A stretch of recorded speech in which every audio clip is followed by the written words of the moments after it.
மொறு மொறு கிறிஸ்பியான உளுந்து வடை எப்படி செய்கிறதுன்னு பார்க்கலாம். எல்லாருக்கும் செய்ய தெரியும். ஒரு சில இன்க்ரீடியண்ட்டு எல்லாமே புதுசாக இருக்குது. அதே மாதிரி சூடாக செய்யும்போது என்ன டேஸ்ட் இருக்குமோ அதே மாதிரி ஆறுனதுக்கப்புறமும் இருக்கும். இப்போ வாங்க எப்படி செய்கிறதுன்னு பார்க்கலாம்.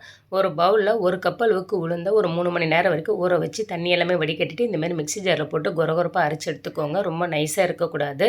மிக்ஸியுடைய சூடு இருக்கிறதுனால கையில் நல்லா அடித்து விட்டுக்கோங்க. இது கூடவே சோம்பு, சீரகம், மிளகு, பச்சை மிளகா, காஞ்ச மிளகா, பெருங்காயத்தூள், இதுக்கு அடுத்தது சாட் மசாலா, ஆம்சூர் பவுடர், கறிவேப்பிலை, கொத்தமல்லி, இஞ்சி, பூண்டு, வெங்காயம் ஆப்ஷனல் தான், இருந்தாலும் சேர்த்துக்கிட்டிங்கன்னா நல்லாயிருக்கும். அதுக்கடுத்து தேவையான அளவுக்கு உப்பு, சுட சுட ஒரு 2 டேபிள் ஸ்பூன் அளவுக்கு எண்ணெயை சேர்த்துக்கோங்க. கையில் கொஞ்சமாக தண்ணியை தடவிக்கிட்டு இந்த மாதிரி எடுத்து நடுவில் கொஞ்சம் ஹோல்ஸு போட்டு சுட்டு பாருங்கள். ஆஹா, சொல்லவே வார்த்தைகள் இல்லை. நீங்கள் ரச வடை, சாம்பார் வடை போட்டு கொடுத்தீங்கன்னா குழந்தைங்க விரும்பி சாப்பிடுவாங்க.